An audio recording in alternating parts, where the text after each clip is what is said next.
Hi everyone, welcome back to dream UK. अभी latest news आई है जिसमें पता चला है कि जो यूके की होम सेक्रेटरी हैं उन्होंने काफ़ी बड़े मेजर्स लिए हैं इलीगल इमिग्रेशन को टैकल करने के लिए। तो जो मेजर अनाउंसमेंट्स हैं वो मैं आपको इस वीडियो में बताने वाला हूँ कि क्या क्या चीज़ें गवर्नमेंट अब करने वाली है जिससे वो इमिग्रेशन को तो रोकेगी, लेकिन जो लोग यहाँ पे ऑलरेडी इलीगली रह रहे हैं या फिर जिनको अजाइलम नहीं मिली है उनके लिए गवर्नमेंट क्या एक्शंस लेने वाली है। तो जैसे कि आपको पता है कि यहाँ पे काफ़ी ज़्यादा एंटी इमिग्रेशन सेंटिमेंट अभी बना हुआ है। यूके में राइट्स भी हुए थे काफ़ी, जो कि अब थोड़े कम हो गए हैं, और यहाँ पे कुछ क्राइम्स हुए थे जिसकी वजह से वो राइट्स हुए थे। लेकिन अगर हम बात करें इस सेंटिमेंट की, तो ये इन राइट्स से काफ़ी पहले से बना हुआ है। इनफैक्ट जब आपको याद होगा यहाँ पे इलेक्शंस हो रहे थे तो सब पार्टीज़ का एक बहुत बड़ा मुद्दा था इमिग्रेशन। सबने अपनी पॉलिसीज़ के बारे में बात करी थी कि वो इमिग्रेशन को कम करने के लिए क्या क्या स्टेप्स लेंगे। तो अगर आपको लग रहा है कि अभी की जो डेवलपमेंट आई है वो इसलिए आई है क्योंकि यूके में राइट्स हुए हैं, तो वो रीज़न नहीं है। यहाँ की गवर्नमेंट ने पहले ही बोला था कि वो यहाँ पे इलीगल इमिग्रेशन कम करेंगे। उन्होंने रवांडा का प्लान कैंसिल कर दिया था क्योंकि उनको लगा वो बहुत ज़्यादा एक्सपेंसिव है और वो सस्टेनेबल नहीं होगा, लेकिन वो अपने दूसरे तरीक़ों से यहाँ पे इमिग्रेशन कम करेंगे। तो उन्होंने एक्चुअली में बोला क्या वो तरीके हैं जिससे यहाँ पे वो इमिग्रेशन कम करने वाले हैं। तो सबसे पहली जो अपडेट है वो ये है कि गवर्नमेंट जो है वो 100 ऑफिसर्स को हायर कर रही है नेशनल क्राइम एजेंसी में।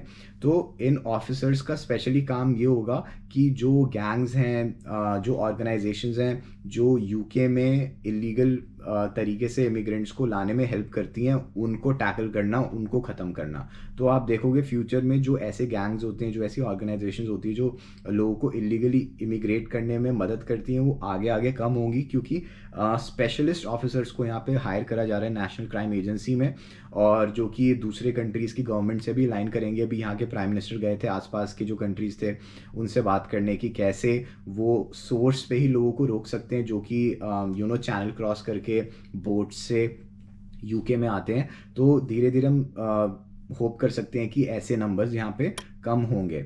उसके बाद ये न्यूज़ आई है कि गवर्नमेंट अगले 6 महीने में highest rate of removal achieve करने का प्लान कर रही है। तो रेट ऑफ रिमूवल क्या होता है कि जो लोग यहाँ पे अजाइलम लेने आए थे बट उनकी एप्लीकेशन सक्सेसफुल नहीं हुई, या फिर जो लोग यहाँ पे इलीगली रह रहे हैं, उनका वीज़ा एक्सपायर हो चुका है, वो फिर भी ओवर स्टे कर रहे हैं, तो ऐसे जो केसेस होते हैं उनको जब वापस भेजा जाता है तो उसे प्रोसेस ऑफ रिमूवल बोला जाता है। तो उस प्रोसेस ऑफ रिमूवल को बहुत ज़्यादा बढ़ाया जाने वाला है।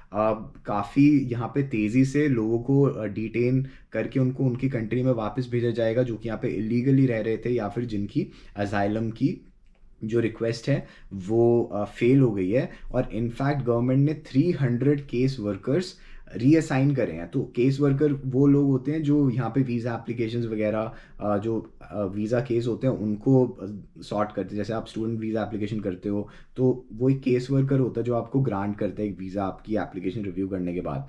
तो 300 केस वर्कर्स को रीअसाइन कर दिया गया है जिनका अब से काम होगा कि जो अजाइलम सीकर्स हैं जिनकी एप्लीकेशन फेल हो गई है या फिर जिनके पेंडिंग केसेस पड़े हुए हैं रिमूवल के, डिटेंशन के, उनको फास्ट ट्रैक करा जाए ताकि उनको जल्दी से प्रोसेस करके लोगों को वापस भेजा जाए। क्योंकि आपको पता है कि इन तरह के केसेस में यहाँ पे काफ़ी टाइम लग जाता है और उस टाइम के बीच में लोग फिर यहीं यूके में रह के अपनी लाइफ कंटिन्यू करते हैं। तो उन लोगों पे भी अब फास्ट एक्शन गवर्नमेंट करने का सोच रही है।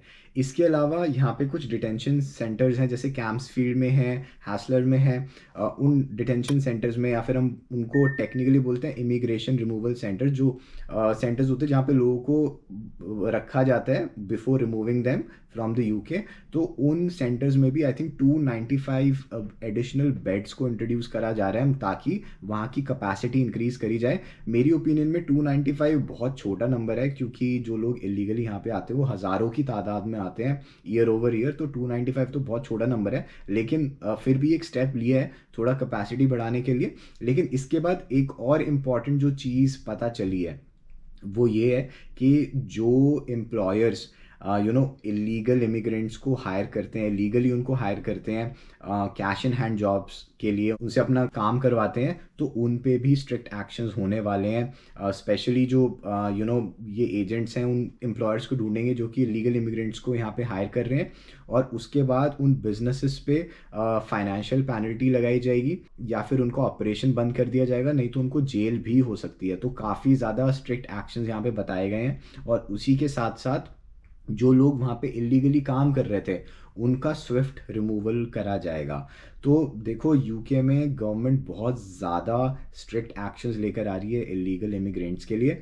तो मैं तो यही बोलता हूँ कि वैसे भी अगर आप यहाँ पे एक सीधे रास्ते से नहीं आते हो, एक सही तरीके से नहीं आते हो, लाइफ यहाँ पे जो सही तरीके से लोग आए हैं उनके लिए भी इतनी मुश्किल है, तो मैं सोच ही नहीं सकता हूँ कि कोई अगर डंकी करके यूके में आता है या फिर इलीगल तरीके से यूके में आता है उनकी क्या लाइफ होगी। उनके पास राइट टू वर्क नहीं है, राइट टू रेंट नहीं है, और स्पेशली जब यहाँ पे सारी प्रोसेस इतनी ज़्यादा डिजिटलाइज्ड है, आपको कहीं पे जॉब चाहिए तो आपका राइट टू वर्क मांगते हैं, आपको रेंट पे जाना है तो आपका राइट टू रेंट मांगते हैं, और ये सब डिजिटली जनरेट होता है। और अब तो सारे वीज़ाज़ भी ई वीज़ा बन रहे हैं, तो कोई अपना फेक बीआरपी नहीं बनवा सकता।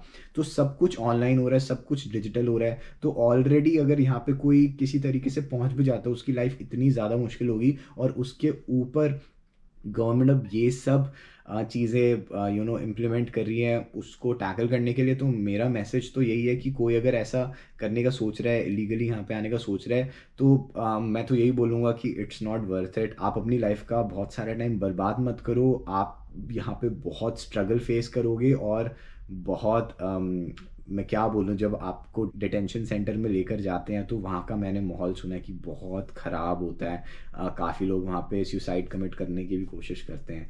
तो प्लीज़ जो लोग इस चीज़ का सोच रहे हैं थोड़ा देख लो अपना, इस रास्ते मत चलो, मैं तो यही बोलूँगा। बाकी ये वीडियो मैंने आपको इसलिए दिखाई है क्योंकि यहाँ पे जो गवर्नमेंट है वो काफ़ी कोशिश कर रही है कि लीगल इमिग्रेशन कम हो, क्योंकि पब्लिक की तरफ से भी बहुत ज़्यादा प्रेशर बढ़ता जा रहा है। तो आपको भी पता होना चाहिए कि ये सब होने से इलीगल इमिग्रेशन पे इम्पैक्ट कैसा पड़ेगा, और आपको ये भी पता होगा कि कुछ इलीगल इमिग्रेंट्स जो यहाँ पर आते हैं वो क्रिमिनल एक्टिविटीज़ में भी इंडल्ज करते हैं। तो इन द फ्यूचर अगर इलीगल इमिग्रेशन कम होती है और ऐसे लोग उनमें से कम होते हैं जो क्रिमिनल एक्टिविटीज़ में इंडल्ज करते हैं, नॉट एवरीवन बट जो भी करते हैं, तो यहाँ पे जो एक इमेज है इमिग्रेंट्स की वो भी थोड़ी इम्प्रूव होगी। क्योंकि जब कोई इमिग्रेंट क्राइम करता है तो यहाँ के लोग ये नहीं सोचते हैं कि वो लीगल है या इलीगल है, वो यहाँ पे कैसे आया, उसने कितना पैसा खर्चा है, उसने क्या पढ़ाई करी है, वो कहाँ पे जॉब करता है, वो कुछ नहीं सोचते, बस वो ये सोचते हैं कि ये इमिग्रेंट है। तो ओवर टाइम अगर क्राइम फ्रॉम इलीगल इमिग्रेंट्स, जो लोग इलीगली आके यहाँ पे कोई भी क्राइम करते हैं, अगर वो कम होते हैं तो यहाँ पे ओवरऑल इमिग्रेंट्स की भी इमेज इम्प्रूव होगी। सो उस पॉइंट ऑफ व्यू से मेरे को ये स्टेप्स थोड़े पॉजिटिव भी लगते हैं। बट आई होप आपको अभी की सिचुएशन के बारे में और क्लैरिटी मिली होगी कि अभी गवर्नमेंट लेवल पे क्या डिस्कशंस चल रही हैं, क्या वो प्लान्स इंट्रोड्यूस करने वाले हैं। And that's all from my side. अगर आपको ऐसी ही इमिग्रेशन पे अपडेट्स चाहिए तो मेरे चैनल को सब्सक्राइब करो, बिकॉज कभी भी कोई भी इमिग्रेशन से रिलेटेड कोई डेवलपमेंट बनती है तो मैं उसको बड़ी आसान भाषा में आपको समझाता हूँ, उसकी इम्प्लीकेशंस और वो कैसे इम्प्लीमेंट करी जाएंगी। तो चैनल को ज़रूर सब्सक्राइब करना, उससे मुझे भी मोटिवेशन मिलती है और आपको भी मेरा कंटेंट टाइमली मिलेगा। And take care, bye.